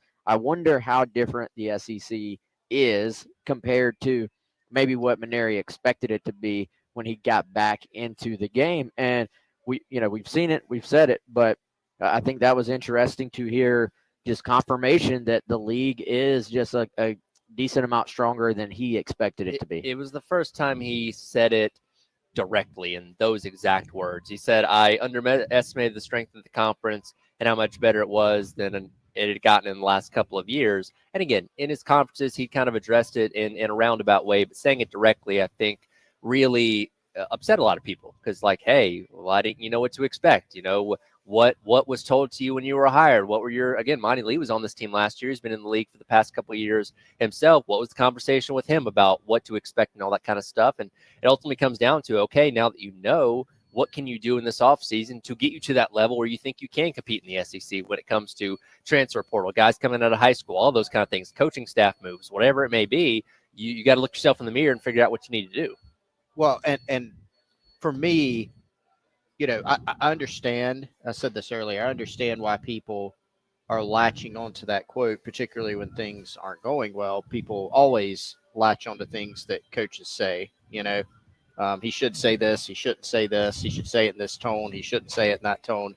But that's a pretty direct quote. There's no beating around the bush with that. And we've talked about this before. I mean, Paul Maneri generally says what's on his mind. But some fans are looking at that going, ooh, why did he say that? But now that he has, there's some analysis of, okay, what's kind of the deeper meaning? And so that's what I've actually been trying to unpack, because what Paul Maneri did spend, 15 seasons, I think 2007 to 2021 at LSU. Yep. So it's not like his SEC experience ended 20 years ago. It was only 4 years ago. That was his last year at LSU. But a lot's changed in college, a lot has college changed. Sports in general. Yes, a lot has changed. It was a great league then. It is a ridiculously great league now. So when he says, hey, I underestimated strength, what does that actually mean when you unpack the statement? Does that mean that when he was out recruiting this offseason, retaining players, bringing in transfers, bringing in junior college transfers, did there need to be a different archetype or a different skill set in players? Did he need to go for more power as opposed to, a different skill set? What does that mean? But then furthermore, how do you fix it, right? Like, that's the key question. Yeah, I mean, in a certain way, you're probably trying to just get the best players you can anyway. So it's kind of like, all right, what difference does it make? You're just trying to put the best team you can field, period. So if that was your goal, then what would it have changed if you knew that the league was better than it is? I don't know. However, he talks about how big physical, just experience the league is. Now, they were already heavy in the portal. They were already heavy in the JUCO ranks. Yep. But are you going – we should have gone even deeper into recruiting guys in the portal. Should there have been a different line in terms of, well, hey, this guy can help us, this guy can't? Are you going for an even higher standard? Again, my question at that point would be, well, if you could have gotten better players anyway, shouldn't you have just been trying to get better players? But there is a certain standard where you're going, hey, this guy can help us. If you're filling a lot of spots, you're going, all right, that guy can help us. Can we sign him? Yes, he's interested. All right, let's go get him, because none of this happens in a vacuum. And so anytime you spend on one guy is time you can't spend on another guy. So if you just said, all right, that guy's not good enough, that guy's not good, and you start saying no, then you get to the end and you haven't filled any holes or any roles, then where do you sit at that point? So from a roster construction standpoint, I don't know. I do know that, Maneri was pretty strongly said, hey, we're not going to finish last or second to last or whatever they projected to be. But then he's also, I believe, said after that, way down the line, after we've seen what's happened, well, what do you want me to say? Like, of course, he's going to try to build confidence in his guys, both behind closed doors. And I mean, it does no good if you're a coach to go in the locker room and build up their confidence, then go in the press conference and be like, yeah, that's about right. We'll probably finish second to last. So he is an incredibly positive guy, and an incredibly honest guy. I mean, if you really want to unpack his quote, I mean, at some level, I think he meant literally exactly what he said, that, hey, this league is a heck of a lot better than it was before. Sure. And you look at the way the games have gone down this season, they've gotten run over a couple times, but they're not getting their brains get beat in on a 99 basis. They're not Missouri, who's still struggling to try and find a conference win, and that's a story in and of itself. But they've become close so many times, and whether it's the bullpen or not getting clutch hits in situations late in the game, they're just a few inches away from being able to get over that hump in a lot of these games. So there's optimism that they're not far off. But again, can you make those moves in the offseason? Can you find that talent or position your coaching staff or whatever it may be, develop the players that you have to get to that point of being able to consistently win those games? Because, well, again, I don't think Maneri's going to walk away. I don't think he's going to get fired or anything like that. Next year is critical, because if it's not going in the right direction, then we're having serious conversations of, okay, what do we need to do now? Yeah, and I think, you make a good point, Wes. It's like in the offseason, regardless of if you think you play in an incredibly strong league or an incredibly weak league, you kind of, in theory, you should take the same approach. Let's go out and get the best guys that we possibly can, right? But there are some levels to it where, sometimes you hear coaches in the offseason say, they'll get real specific. Hey, we should have gone out and taken this position, or we needed another guy here and we just missed, or we missed on a few evaluations. He went kind of very big picture, high level, and talked about not really what they did specifically, but hey, underestimated the whole league. And so that is the part that I think has gotten people talking even more. If he would have just gone out and said, hey, and I'm strictly making this up, we needed more power bats, we needed another catcher, whatever it may have been, people go, yeah, you're right, you did, you should have done that. But the fact, the way that he said it, so brutally honest, hey, I underestimated the league. And I think that has people asking, the question you're asking, Wes. You knew, even if you underestimated the strength overall, you still knew this is a great conference. You've said it publicly. Sure. You've been in it for 15 years. Go get some more guys. So the key again for me, where does it go from here? Can you go and fix it? Do you understand? Do you have a better understanding now that you've gone through it now? If the answer is we got to go get more power bats, do you recognize that? And then can you go do it? Just as an example. Yeah. So you make the debate of, okay, how would this team have fared in the SEC in 2021? Did he build it to be successful in that era? And obviously lots changed since then with the way you build teams and obviously the talent level that's in the SEC as of right now. So again, they get back in action coming up later on this week, taking on Florida over at Founders Park as they close out the SEC slate, and then the conference tournament coming up here in a couple weeks. We'll get to Ashley Chastain Woodard coming up here in a couple minutes, talking some Gamecock softball real quickly. The other headline yesterday, following around Cam Scott as he takes his name out of the transfer portal. It was at the beginning of the month that he put his name in on April the 1st. Obviously sought, an opportunity to go play elsewhere after not having the best freshman season in South Carolina, but he's back, and again, we'll see what an offseason of development and another year of kind of understanding that college experience and everything can do for him to hopefully be better and hopefully live up to that billing that he had as a 4-star coming out of high school. Yes, a second opportunity here, like we talked about earlier. I think it'd be great for both sides if he could come back and have a successful career at South Carolina. Not just a highly recruited guy out of high school, but a local guy, obviously. So you want your local kids, your Midlands kids who come to your school to have a successful career. We've seen that with CMB, and certainly you hope that is the case with Cam. And I think a lot of it is going to be on him and just being focused on those fundamentals and doing what it's going to take to be a complete basketball player. Gamecock softball their regular season coming to a close this weekend as they take on Alabama. Conference tournament coming up next week out in Athens, Georgia. We'll talk to Ashley Chastain Woodard coming up next and get an assessment on how things are as they get set to close out that regular season this weekend. It is the Gamecock Central Takeover Hour presented by Firehouse Subs. Tyler, Wes, and Chris hanging out at Firehouse Subs on Forest Drive going until noon here on The Game.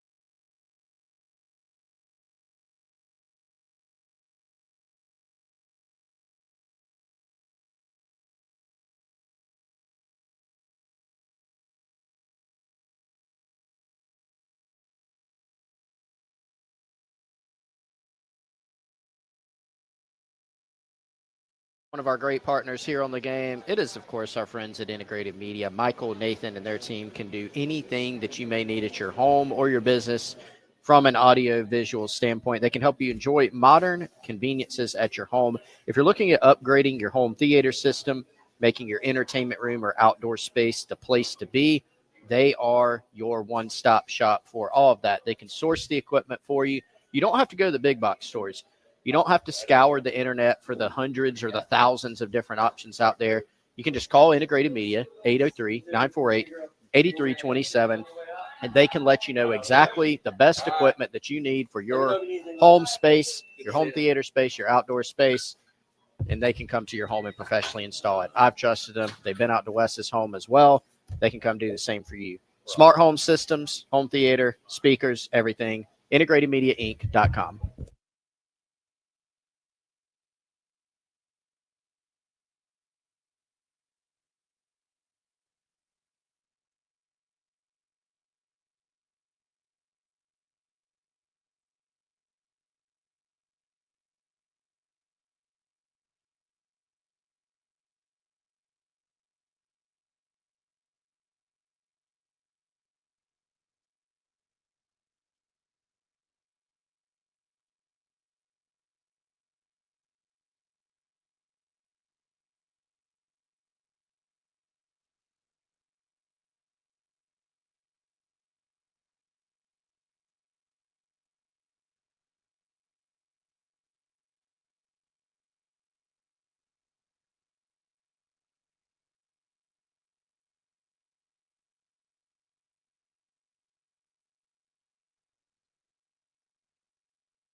Welcome back in. It is the Gamecock Central Takeover Hour presented by Firehouse Subs. Tyler West and Chris hanging out here at Firehouse Subs on Forest Drive. Time to talk some Gamecock softball.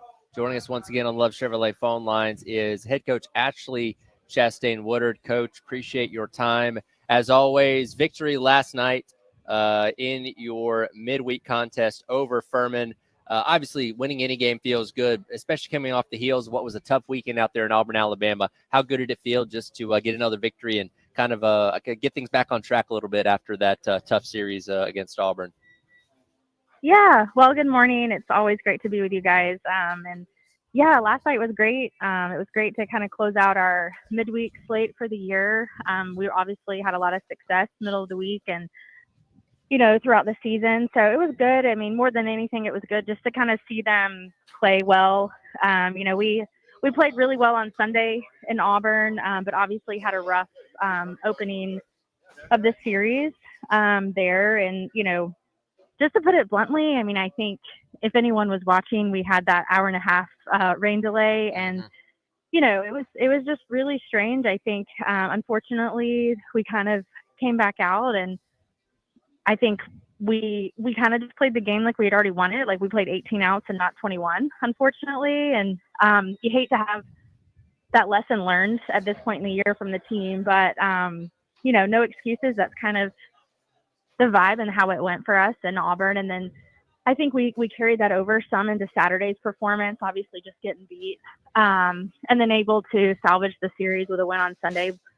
Sam Gress through a complete game looked really great, which was good to see this time of the year. And then obviously played really well last night against Furman. So I feel like we're back on track from a tough Friday, Saturday in Auburn. And obviously really looking forward to the series this weekend to close out regular season with Bama here coming in to our place. And we're tied with them in the league standing right now. So it'll be quite the weekend, I think, at Beckham. Hey, Coach, it's Wes. I want to go big picture real quick. This has gotten some talk on the broadcasts on SEC Network, but I think one of the beautiful things about softball and baseball is there's a lot of ways to measure success. And they've been talking about y'all's sort of CPA, competitive plate appearances, I think. Can you tell the fans maybe a little bit about what all goes into that? And it sounds like it's maybe a collective way to just measure, did you have a successful AB any given time you're up on the plate? But can you expand on that a little bit? Yeah, CPAs, we tag that as competitive plate appearances, and it was something that we, as a program, kind of foundationally put ourselves in the mindset of that in the fall. So this is something internally that's been in our language, and for us as an offense, that's what we're focused on as the game starts and we progress through our at-bats. Our kids are focused on having a competitive plate appearance, and we track those every at bat in the dugout. Our team goal is always to be above 60% on a game of CPAs. And there's many ways you can get a competitive plate appearance. A hard hit ball, a ball that's hit, over a certain miles per hour, because we have all of that data post game. So a certain ball hit really hard, even if it resulted in an out, can get you a CPA.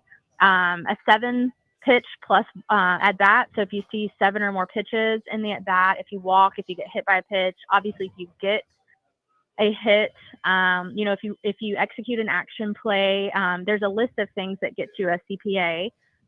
And that's something that we talk about post games. Typically for us, the games that we've been 60% or above CPAs, those are games that we've won. If we've been below that mark, those are a lot of our losses on the year. And so it's just a way for our offense to focus on the process and not necessarily the results of getting on base. We think that if we can stack CPAs together throughout the game, then our runs scored, like our run production is a byproduct of that. So the scoreboard kind of takes care of itself if we have a lot of CPAs as we go, especially collective, like back-to-back CPAs.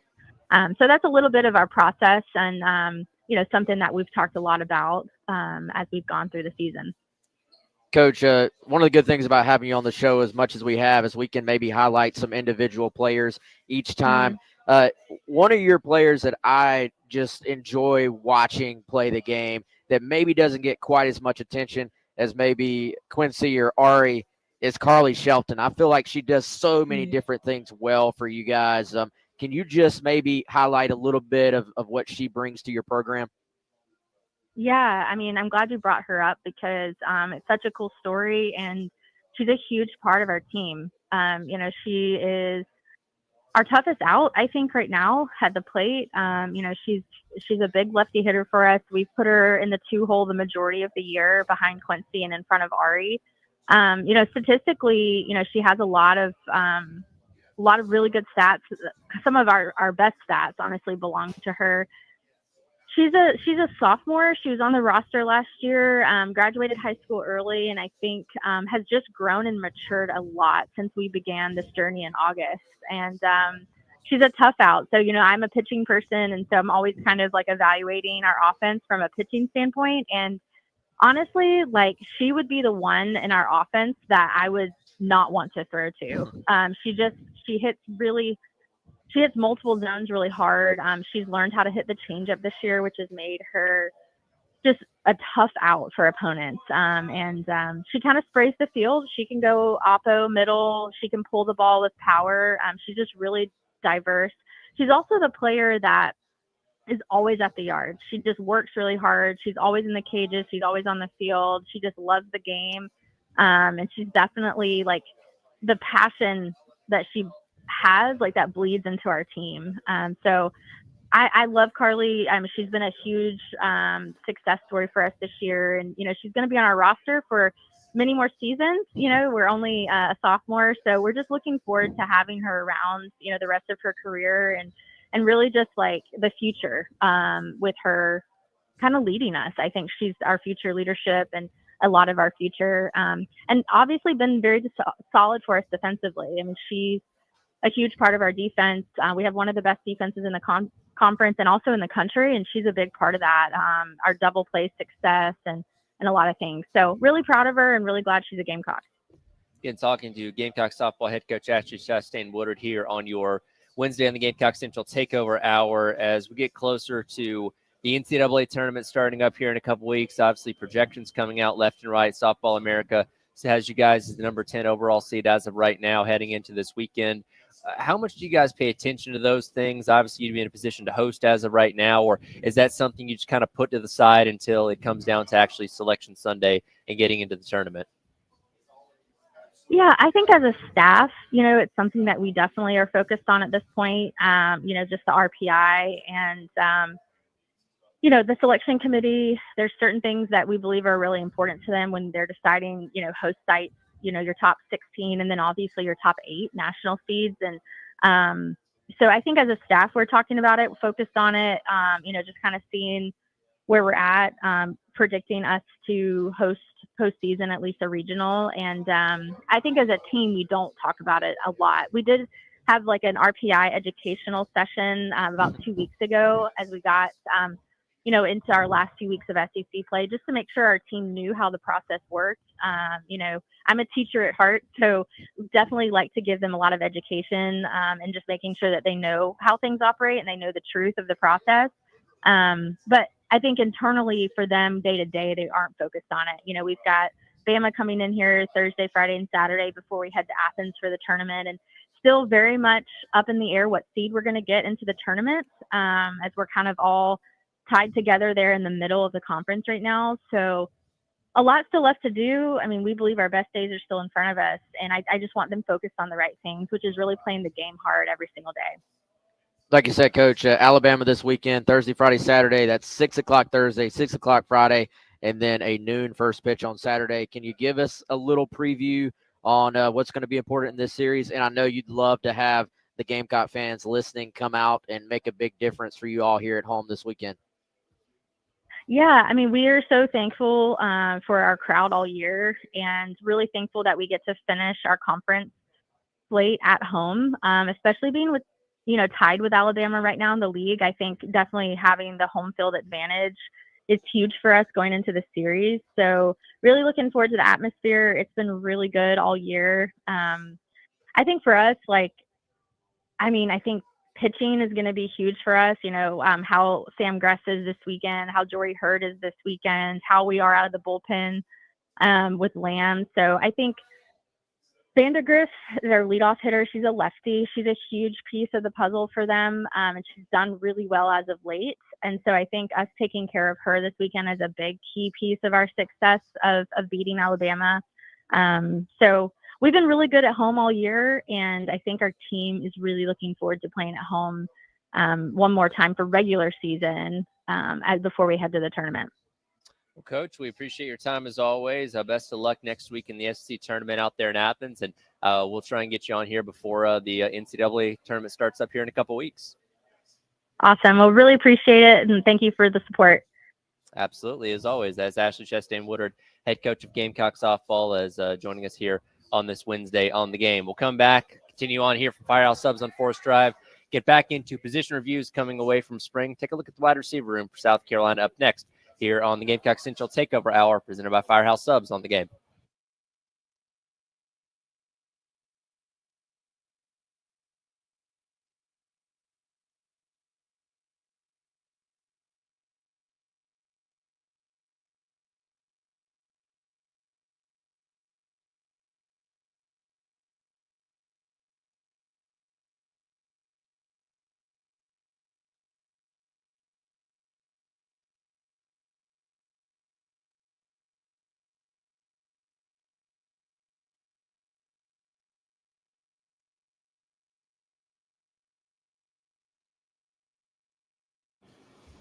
All right, everyone, I want to tell you about another one of our great partners here on the game, Game Day Men's Health. You can find your maximum self.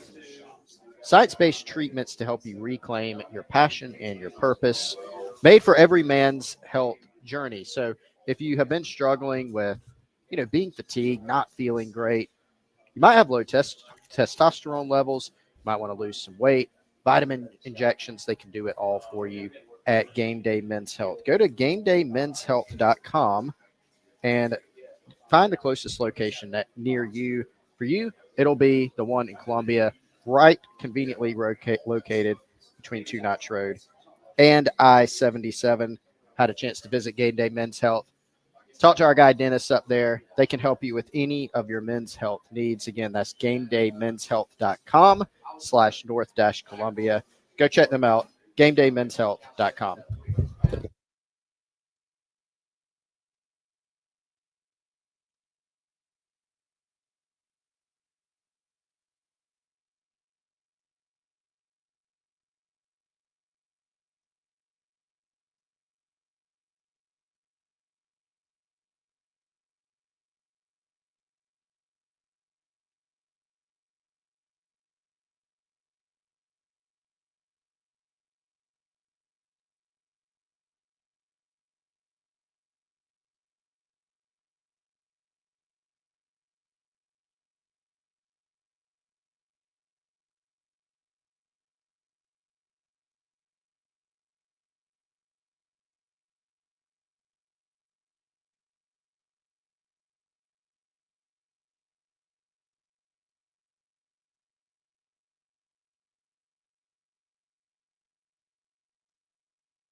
Welcome back in. It is the Gamecock Central Takeover Hour presented by Firehouse Subs. Tyler, West, and Chris hanging out with you here at Firehouse Subs on Forest Drive.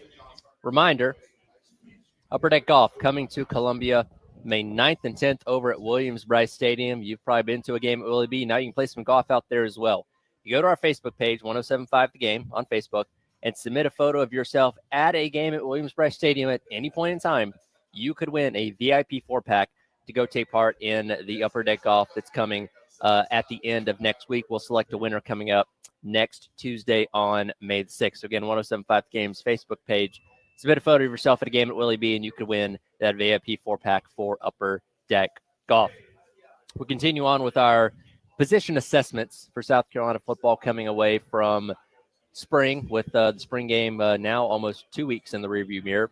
We talked about running back a little bit earlier. We'll stay on the offensive side of things and hit wide receiver now.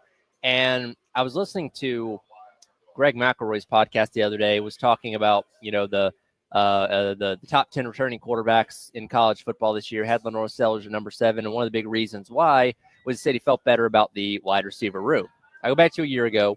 Wide receiver was a high level of concern because obviously you lost Juice Wells. Didn't know what you had in Harvard necessarily yet. Had a freshman coming in, guys from the transfer portal that were unproven. And as the season went along, it wasn't perfect, but you felt better as you got towards the end of the year.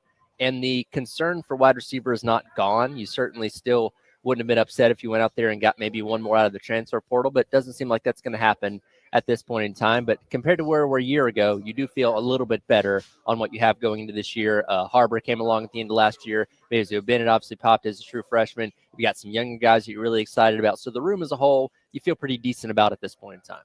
Yeah, it's always one of those things, right? Until you see it in a game, you have to kind of put that caveat out there that you haven't done it at the SEC level for a lot of these guys yet.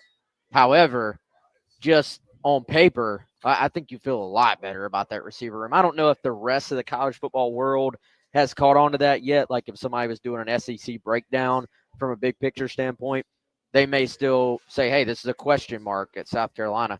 And that's probably valid until they go and do it. But I just think there's a ton more upside, a ton more potential. And then even kind of the 4 main returning guys that are coming back, I think you feel pretty good about most, if not all, those guys kind of taking that step forward. So I think you have a great amount of just competition in this room that, what does it look like for Harbor? He's probably going to take a step forward. Does that mean – I think I saw a mock draft that had him in the first round. I think that's a kind of big step forward there. Like that, it's a little bit of a leap, but is it that crazy to think he could have a huge year if it all clicks together? Of course not. So, but hey, all those returning guys, they're going to be pushed by these freshmen, man. I think that's a reality right now. Yeah, the returning guys being pushed by the freshmen who have all come in hungry and working hard, and you add Donovan Murph this summer, which is another reason to feel good.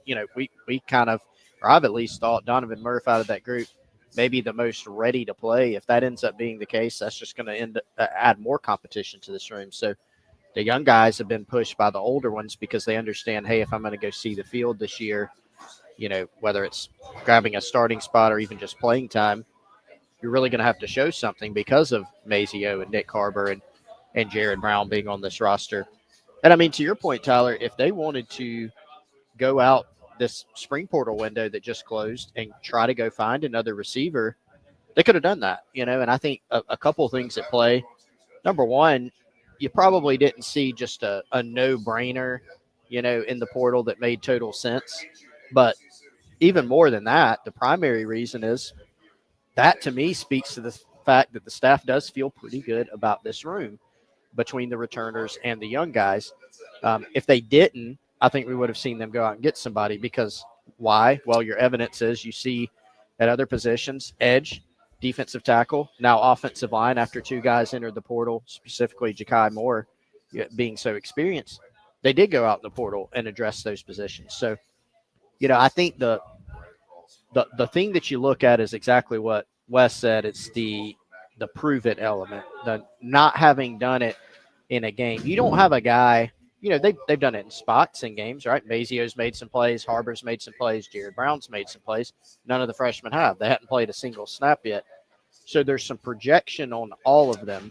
But just athletically and from like a depth standpoint, on paper you feel good about it. There's reason to think that at least some of it can translate. For me, the question is just how much. You don't have three guys who are 3 or 4 year starters with a wealth of production coming back. And you guys have talked about it a lot. Believe that some of these freshmen can certainly come in and make an impact right away, like Mazio Bennett did a season ago. And just going back to the spring game, about a week and a half ago, you saw guys like Brian Rowe as well as Jaden Sellers getting out there and making some plays. I know Jordan Gidron didn't have any receptions, I believe, but you guys were talking about the mechanics, things that you saw of him just playing the wide receiver spot. There are a lot of positives and things to make you excited about for this fall coming up.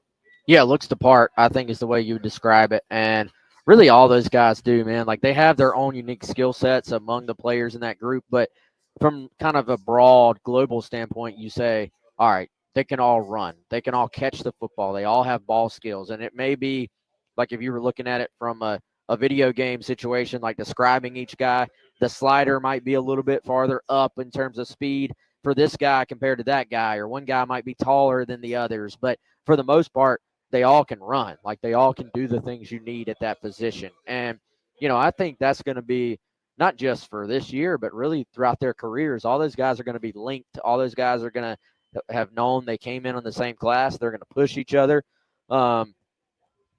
Can six guys in today's modern college football world coexist and all play and all get all the catches they want?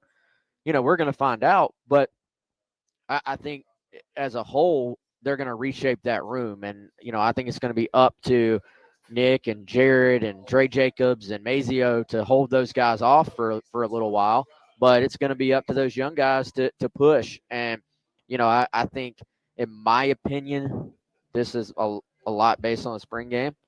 I think Brian Rowe feels like is maybe a step ahead right now. I think Malik Clark maybe a step ahead right now. Maybe even Young Sellers is I think those are the three. Now, they all have been good, but those are the three that maybe have caught my attention, maybe a step more than the other group. But hey, don't forget about Donovan Murph, because that guy's going to come in and have his say too. Yeah, he's going to have his say. I mean, again, I think the most, like, from the high school level projecting him to college, I thought the most ready to play guy. But those other five guys, including the three that you just mentioned, they're going to have had the benefit of going through winter workouts, spring ball. Like, you can't underestimate that benefit. Now, Murph's smart. He's a heck of a player. Like Jordan Gidron, he's skipping a year, where Jordan Gidron skipped a year and a half, basically, which is insane. So Murph's skipping a full year of high school, so he'll be young, right? But I think in the preseason we're going to hear some things about Donovan Murph. So will be fascinating to see how it plays out. The thing that we can be confident in, there's going to be a lot of competition in that room, and that's going to continue this summer, this preseason. I think it'll continue during the season. I mean, Wes, you mentioned Dre Jacobs. He's one of the only guy on this team that is kind of sandwiched in between veteran and first-year player. This will be his second year at Carolina, third year overall of college ball. In terms of his mileage, he's still a young player, and I thought he showed some good things in the spring game, and he's a talented player. So a lot of guys in the mix there when you're kind of thinking in terms of that quote-unquote top six in the receiver room. Definitely going to be an exciting group to watch as, again, you got a lot of confidence in their pass thrower in Lenore Sellers, and we'll see how big passing game is going to be when the fall does roll around. We'll come back and wrap up the day out here at Firehouse Subs on Forest Drive. Been hanging out all morning long, going up until noon. Tyler, West, and Chris here on the game.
Welcome back in.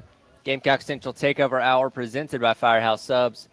Tyler West and Chris, of course, been hanging out here at the Firehouse Subs on Forest Drive all morning long. Believe this is our most frequent location, Chris, if I'm doing the numbers in my head correctly. Our guy Larry Chandler joining us once again here to wrap up the show. Larry, as always, appreciate you allowing us to be out here at one of your restaurants. I think we've done a successful job knocking down the sandwiches for today. I've gotten to try a variety of different things. Josh gave a try to the spicy hook and ladder and seemed to like it. Gives it a 10 out of 10. As we were discussing earlier, our new power rankings for sandwiches. That one's definitely might be up there. 10 out of 10 ranking or spice factor? Or Why both? not? Why not both? Both. Why Yes, not both? Well, great, great. Also, apologize because I need a scheduler to make sure we divide these remotes out. I didn't know this was the most, but No, it's fine. yeah, We're all good. It's home guys. base. It's right down the street. It's a home game for Wes. I'm loving it. Yeah. Anytime we're here or Garner's Well, this is Ferry, your home. yeah, yeah. that- your home. Yeah. depending on which way I go from my house, I can get here or Garner's Ferry. But that's what we always tell people, Larry. No Right. matter where you're at in the Midlands, Yes, there's right. probably a Firehouse nearby, right? Yeah. We got a couple more under construction too. The second one in Orangeburg should be open in like 6 weeks, and then another one off of Spears Creek Church Road off I-20. So we're adding more. So nobody has an excuse not to hit a Firehouse. we will happily christen both those locations. Once Can't they're wait. open Can't for you. wait. So No doubt. And I request more at the Lake Murray location, by the way. you got to find us a location out there. It's just tough. Yeah, you you know? go plot Yeah. the land. Yeah. Find the Okay. building, whatever it may be, and Yeah. he'll do the rest. Yeah, we'll do the rest. You can boat to a Firehouse Subs. That'd be amazing. Firehouse on the water. And- There you go. Hey, there you go. Hey, and Chris and I were talking about earlier about naming subs after y'all here in the Yeah. local area. Like I Heck think yeah. y'all have earned it, right? So Thank you. I got to get it Absolutely. approved, but I think I think it's a Oh, great idea. Trust me, they have plenty of ideas of sandwiches. Don't Oh, worry. yeah, I just told Yeah, Larry we my talked idea. about one. So Yeah, we talked about him. yeah. But Larry, obviously you're a huge South Carolina fan, and we were talking earlier about women's basketball. I don't think we've talked to you since a big portal window offseason for Yeah. Dawn Staley, some of her new additions, and Tania Latson, et cetera. What have you thought about the offseason as it shaped up? Yeah, I think so far, I mean, even if we don't add anybody else, I think we address the needs. We got somebody big inside with a lot of length, and which is good, and we got a player that can break down things when the clock goes down. I think that's what we needed. A definite scorer that can do some great things. So I think we're in good shape. I think we're learned from that taste of losing. The way we did, even losing by one would have been the same thing. But I think we pretty much just reloaded, and so I think next year's going to be exciting. So we've got a lot of great players. So looking forward to it. So That was such a just blue blood move. I feel like, all right, we need, these are two things we need. Let's go take a starter from Yeah. another SEC school Right. who basically averages a double-double. Right. Check. And then let's add literally the scoring champion from this past season, this leading scorer in all the NCAAs. And I do think that's one thing, as good as these teams have been, adding a guard who, if things break down, can go create their shot. Yeah. I mean, that's kind of scary to think about adding those two dynamics when you have coming back what South Carolina does have coming back. yeah, I mean, without a doubt, I think we just got even better. Obviously losing some players to graduation and so forth hurt us, but but we reloaded. I think we addressed the needs. I think we got pushed around a little bit inside some, but I think we'll be much better next year. Well, you mentioned losing players, of course, Malaysia Fulwale going to the portal, and as if the rivalry with LSU didn't need any more chapters, you had Malaysia Fulwale there for next year. That's going to make that even more interesting. It's almost worth making the trip. Like, Yeah. It's at Baton Rouge next yeah, year, right? yeah. That'll be. So it should be interesting for sure, without a doubt. Be plenty to talk about. Oh yeah. So, Well, and I think, to your point, that the losses, it's kind of like Carolina's bringing back so much once again and adding the two pieces and Okad and Tania Latson. I mean, two great gets, but I think there's also, we can't gloss over some of the losses, right? Like Tahina Pau and what she brought to the team, the experience level, the 3-point shooting, Bree Hall, just such an unsung hero because Also, great defensively. offense player, but defense, oh my God. Yeah, I mean, her defense was outstanding, and she's the classic kind of like, you hear in the pros, you hear of the 3-and-D player who can, play great defense and then hit threes, may not be a huge scorer, and I think that's exactly what she was. So should be exciting for next season. It's caused a lot of excitement. Oh yeah, without a doubt. So it's gonna be fun summer to get ready for football, and won't be long. I was gonna say we just wrapped up spring practice about a week and a half ago. Your assessment of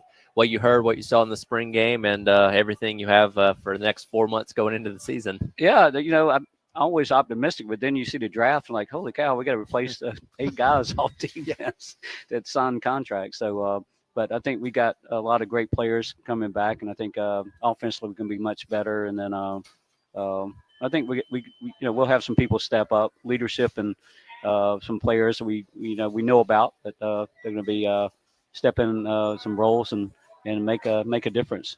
So, Larry, what's number 1 on your power rankings for Firehouse subs? Do you have a favorite, or it's like, can you pick a favorite? It's still going to be the brisket for me, and then then the club on the sub after that. But brisket add bacon. Oh yeah, 100%. Crispy, extra crispy bacon. You got to run it through twice to get it extra crispy. Pro tip. And then it kind of just breaks apart and like so. Larry, you mentioned this one time, but I'll just put you on the spot on live radio. Can we learn how to make at some point? We really need to do that. And, Yeah. I got to get permission, and we'll get you back there, and we'll let you film y'all making your own special sub. We can do it before opening, which is great. We got to get your hands washed really good and gloved on. I would have taken care of that on my own. We got to follow all protocol. Yeah, let's do it next show. Definitely. Sounds good. So, yeah, like I said, got some new locations coming up even soon. a newer restaurant during training, that might be the perfect time to get you out there and do that, and then you can run through the process real quick for half hour or so. This is just my next step and my ultimate goal of being invited to the test kitchen. Oh man! Oh man! Where is the test kitchen? It's in Jacksonville. Okay. Yeah. All right. So it's in corporate office. So I have to make a road trip. Yeah, we can do a special road trip in Jacksonville. I'm down for corporate that. office. Take you to the test kitchen. Yeah. That's where we really need to go. Then you can show them the crisp buffalo chicken. And then we name it. Oh yeah. It's fine. Yeah. It's all I coming think together. that's great ideas. It's all coming together. Great minds sitting here. Larry, again, appreciate you as always for allowing us to be out here, and can't wait to be out the next one. Oh, y'all are awesome. I appreciate y'all so much. That'll do it for the Gamecock Central Takeover Hour presented by Firehouse Subs. Halftime show with Terry Ford and myself when I get back to the station up next here on the game.